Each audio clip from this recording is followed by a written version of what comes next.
They appear indistinguishable from everyone else. Engaging, self-assured, sometimes even captivating. Yet beneath that refined smile and articulate speech lurks a predator.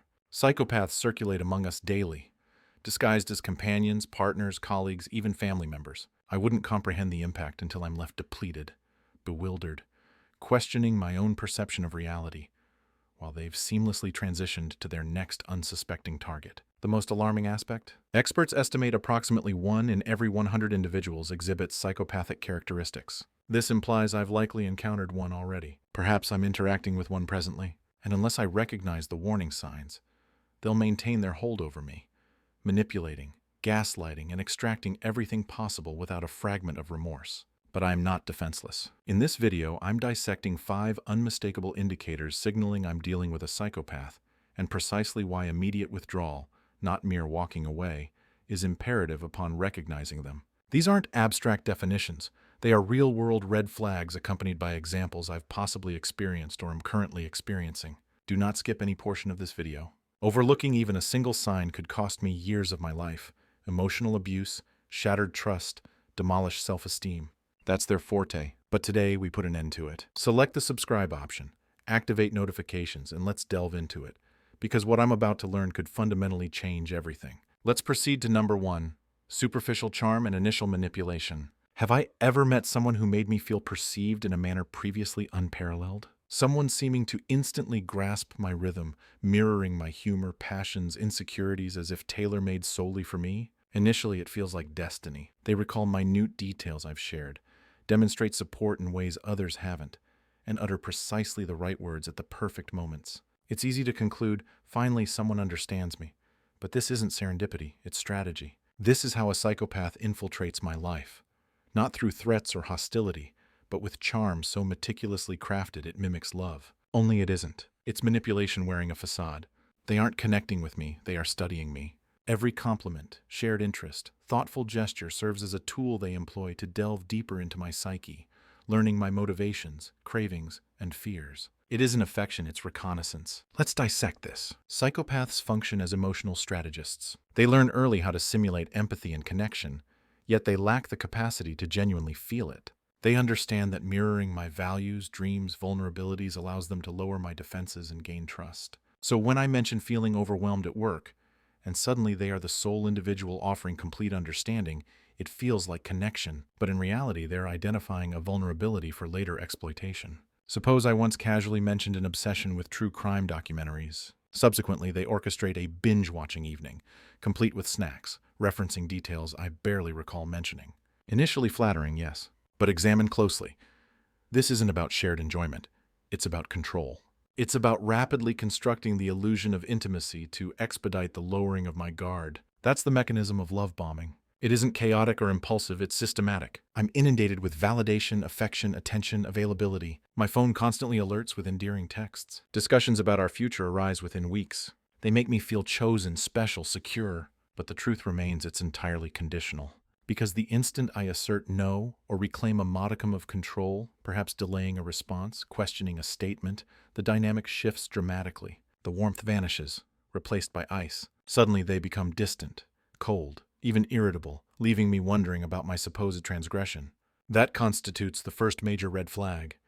Superficial charm evaporating the moment I cease fulfilling their desires. It's bewildering because their initial genuineness seemed authentic, but what I'm witnessing is the mask slipping. I was never involved with the person they pretended to be. I was engaged in a transaction. And when the transaction ceases benefiting them, they disengage rapidly. The psychological toll exacted is tangible. I begin self-questioning, wondering if I overreacted, if perhaps they're merely experiencing a difficult day. I rationalize their behavioral shift, because the contrast is too stark to comprehend otherwise. But this emotional whiplash isn't a flaw, it's a feature. It keeps me guessing off balance, rendering me more susceptible to control. So how do I protect myself? This is where Stoic philosophy offers clarity. A core Stoic principle involves distinguishing between controllable and uncontrollable elements. A Stoic doesn't seek to control others, they focus on self-mastery. This entails recognizing when my emotions are being manipulated. It involves slowing down, observing facts, resisting the urge to react emotionally to intense charm or sudden coldness. It means asking myself, am I being loved or am I being studied? When feeling overwhelmed by charm, when someone appears too perfect too swiftly, pause. Genuine connection develops gradually through mutual understanding, not scripted gestures. If someone rushes intimacy, showers me with excessive praise, adapts seamlessly to everything I say without friction, that isn't authenticity. It's manipulation. Trust my intuition. Often, instincts provide whispers before the conscious mind registers. That uneasy feeling when someone seems too good to be true, that isn't paranoia, it's pattern recognition. My brain detects inconsistencies yet unprocessed consciously. I need not panic, need not fight. Merely observe, stay grounded, create space, allow time to reveal their true nature. Because psychopaths cannot sustain the performance indefinitely. Eventually, their authentic self surfaces, especially when I assert a boundary or disrupt their control. Ultimately, Stoicism isn't about suppressing emotions. It's about understanding them and refusing external dictation. I can remain kind, warm, open, but must do so with clear-eyed awareness. Recognize that not every seemingly perfect connection is genuine. Some are traps disguised as love. So if someone's affection feels more like an intense spotlight than a steady warmth, too overwhelming, too tailored, too abrupt, pause. Step back. That's the initial sign. The charm isn't a gift. It's bait. And the sooner recognized, the sooner protection from subsequent damage is possible. That covers sign number 1. Now let's discuss the second warning sign indicating potential interaction with a psychopath. 2. Pathological lying and manipulation. I'm sitting in my car, scrolling through text messages, heart pounding. I know exactly what he said yesterday. I recall it verbatim. But now Matt asserts he never uttered those words. Furthermore, he implies I misunderstood, overreacted, perhaps even fabricated the entire exchange. He remains calm, composed, confident. Meanwhile, I'm descending into a spiral. I begin second-guessing myself. Did I misinterpret? Did I seem overly aggressive? Maybe I am overthinking. This exemplifies pathological lying and psychological manipulation in practice, not as abstract concepts, but as daily occurrences gradually eroding my sense of reality. And if I've ever found myself in such a situation, I am not alone. This constitutes sign number 2, suggesting possible interaction with a psychopath. It ranks among the most dangerous because it doesn't merely confuse, it fundamentally rewires perception.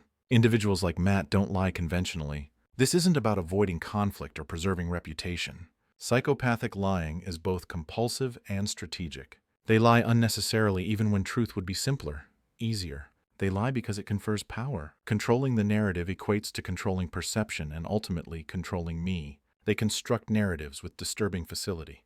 Stories about their past, friends, employment, emotions. They might recount a traumatic experience eliciting sympathy, only for me to later discover inconsistencies in details. What was initially a tragic accident morphs into a violent betrayal depending on the audience. One day, upbringing involved a strict single father. The next, a neglectful mother. I start noticing discrepancies, but each inquiry prompts further narrative twisting. They might react angrily or adopt a victim stance. Somehow I consistently end up feeling culpable merely for asking. And this is where the toxicity truly manifests. Gaslighting. That deliberate psychological assault aimed at making me question established truths. They utter something cruel, then later deny its occurrence. They make a promise, break it, then disavow the initial agreement. They provoke deliberately, then accuse me of excessive emotionality upon reacting. Over time, I cease trusting my own judgment. Stop speaking up. Begin filtering thoughts through a haze of self-doubt.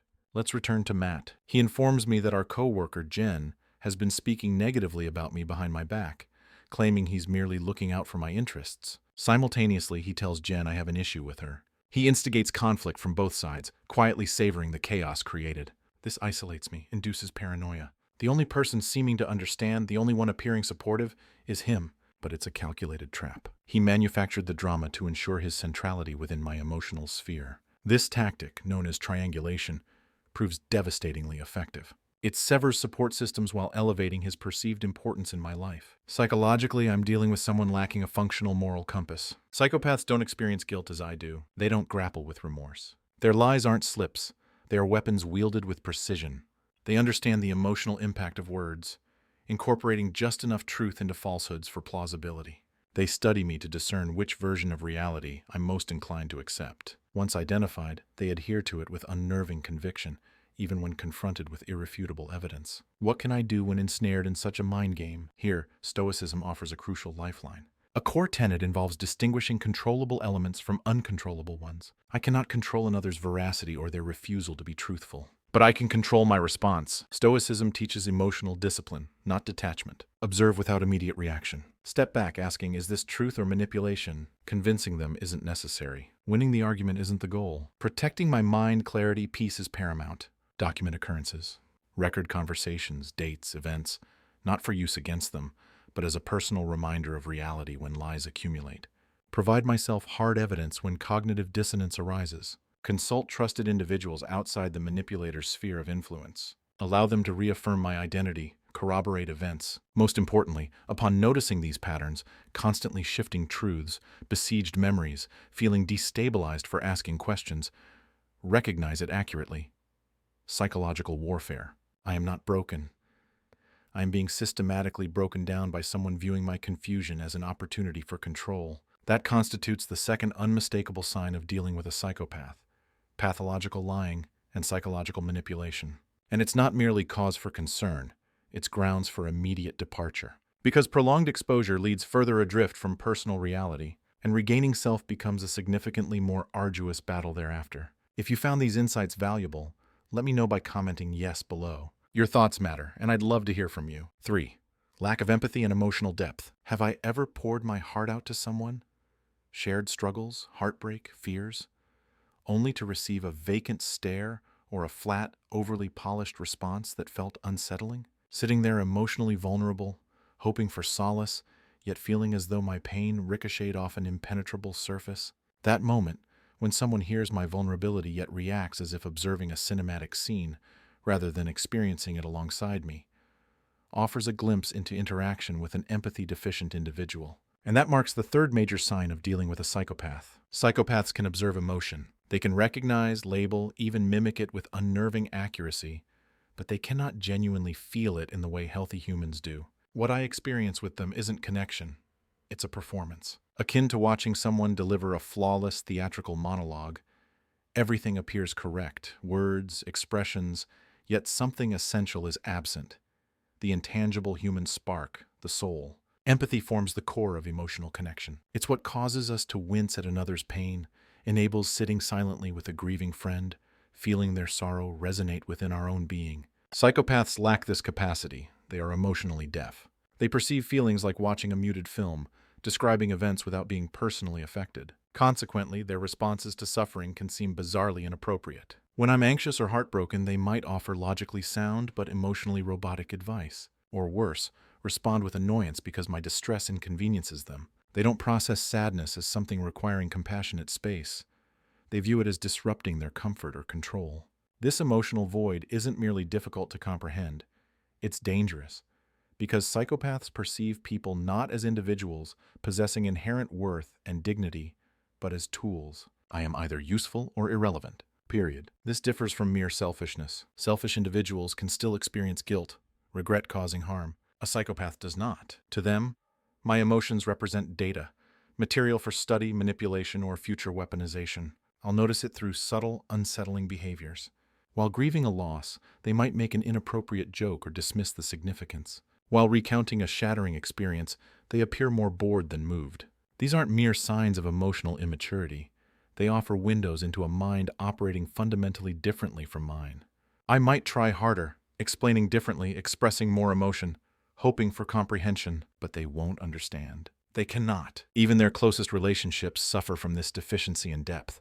They can simulate love, sometimes for extended periods, but eventually the mask slips. They grow irritated by my need for emotional connection, become cold, distant, leaving me wondering what precipitated the change. The truth is, nothing changed. I simply exhausted my utility, or the performance became too taxing for them to sustain. And when I display vulnerability, true vulnerability, they don't meet it with compassion. They store it like ammunition. That deeply personal secret shared during a late-night conversation, confided when I felt safe. It's now part of their arsenal. One day, during a moment of hurt, they'll deploy it against me, twisting it to induce shame or break me down. That moment reveals everything essential. Stoic philosophy offers a potent lens here. The Roman philosopher Seneca once said, "We suffer more often in imagination than in reality." When involved with an empathy-lacking individual, my imagination attempts to fill the emotional void. I'll want to believe they care, interpret minimal gestures as love, mistake cold analysis for concern. But Stoicism teaches grounding oneself in what is, not what is wished. If someone repeatedly responds to my pain with indifference or self-interest, I must believe that behavior. Stop chasing potential. See the patterns. What remains within my control is my own emotional clarity. Pay attention to how I feel around them, not just during high points, but during lows. Do they offer warmth or withdraw? Do they use my feelings as a bridge or leverage? Cease awaiting empathy where it doesn't exist. Protect my emotional truth. Don't attempt fixing someone oblivious to the problem. So ask myself, have I ever been in a relationship feeling emotionally isolated despite physical proximity? Shared my soul only to receive a lecture or smirk? Felt my pain studied rather than shared? If that resonates, I want to hear from me. Drop a comment below. Let's discuss. How did I recognize the lack of empathy in someone close? What finally opened my eyes? And if this helps connect the dots, subscribe now. I'm not just watching a video. I'm reclaiming my power. Becoming someone capable of clear sight, wise action, and peace protection. 4. Parasitic lifestyle and systematic exploitation of others. It commences so subtly, recognition dawns late. A borrowed vehicle, a week-long stay extending into months. A shared credit card designated solely for emergencies. They never frame it as taking.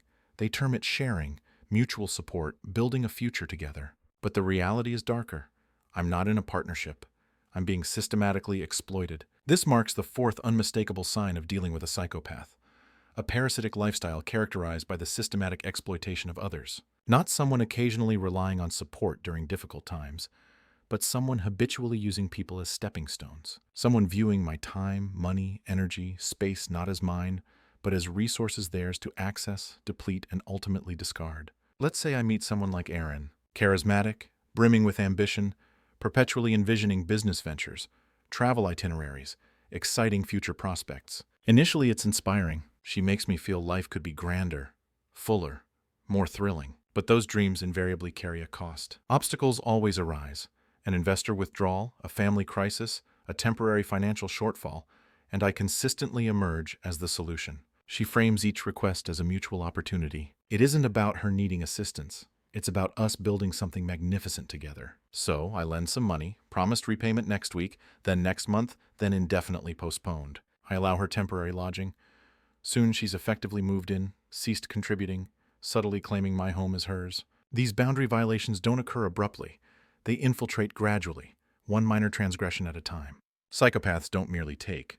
They believe themselves entitled to what they take. That constitutes the crucial difference. They don't perceive my sacrifices as generosity. They view them as overdue debts owed by the world, and they experience zero remorse while draining me completely. To them, people represent resources, emotional, financial, social. Like parasites, they attach, extract life force, and detach the instant utility ceases. This parasitic conduct follows an almost predictable formula. First, idealization. I'm everything sought. Then, once drawn in, the slow process of devaluation begins. Questioning judgment, mocking goals, subtle comparisons, eroding confidence. Finally, after extracting everything desired, they depart coldly, swiftly, sometimes precisely when needed most. Yet they rarely sever ties completely, perhaps retaining access to my Netflix password, still utilizing my Uber account, keeping a key just in case. These aren't mere oversights.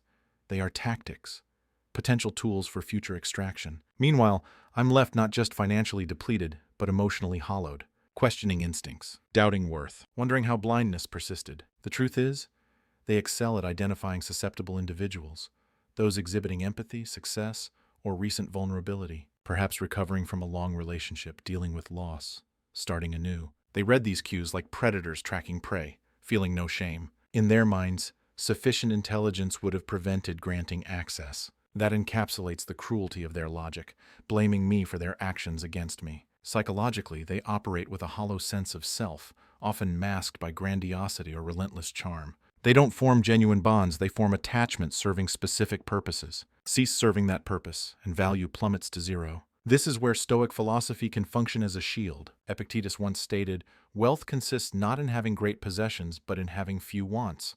A psychopath's hunger remains insatiable. No amount of love, help, money, or support ever suffices because connection isn't the goal.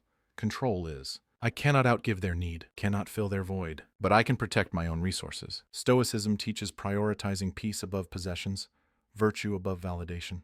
When someone repeatedly takes more than gives, when boundaries are persistently tested, justifying limits isn't my responsibility. Upholding them is. not from anger, but wisdom. Because once their pattern is clearly perceived, access to my life is no longer owed.